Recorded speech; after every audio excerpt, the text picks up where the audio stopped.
Alright guys, welcome to your 48th video, and in this video we're finally going to be testing our server side portion of this chat application. But before we do that, I just want to mention that in the last tutorial, whenever I was coding, I put this able to type as a lowercase t. It actually needs to be an uppercase T, obviously. So now go ahead and save this class, and if you don't have any error messages, then that means you typed everything successfully. And if you do, then just go ahead and look at the source code on my forum and compare it, and you guys can see what you did wrong. So anyways, what I did now is I made a new class called server test.java, and guys, don't worry, this is only going to take like 4 lines of code. And what this is going to do is basically going to run the program. So the first thing we need to do is import one thing. Import javax swing jframe, right like that.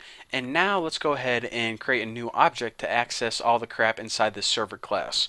So server, I'll just name my object Sally because she is a babe, equals new server. Looking good.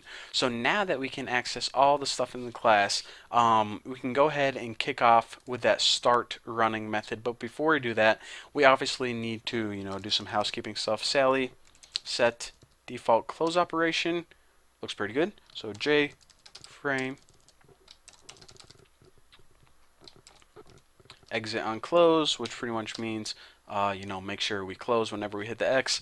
And now the last line of code we need for this server side program is Sally start running. Because remember, if we look at the server class, then the GUI was taken care of in the constructor, and the start running method took care of all the programming aspects. So the GUI, or the user interface, gets taken care of right here, and all the coding, programming, cool stuff gets taken care of right here. So of course, whenever you create a new object, that's when the constructor gets called, and we just need to run off the brains of it in the start running object. So now, hopefully, that's all we needed to do for our program to actually work. So now if I hit this button right here, take a deep breath, I really hope it works. Okay, looking good. So here is our program right here, Bucky's Instant Messenger. And again, this area at the top is where the user is going to be able to type things in, but now it says waiting for someone to connect. And obviously you can't type things in here until you are connected to someone else, because that's a nice little safety feature that we added in Bucky's Instant Messenger.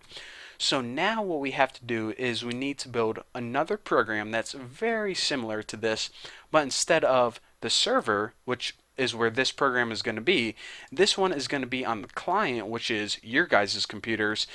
And once we have that program set up, then what you can do is have a connection and then start talking to one another, and it's going to be awesome. So guys, we are 50% of the way there, and congratulations. And guys, like I said one last time, if you messed up anything or you have any questions at all, then go ahead and go to my forum, tnbforum.com. There's a link below, and go ahead and get all the source code, ask any questions about this, and people will answer you there. So anyways, thank you guys for watching. Don't forget to subscribe, and well, crack your knuckles and ready to jump into the client side.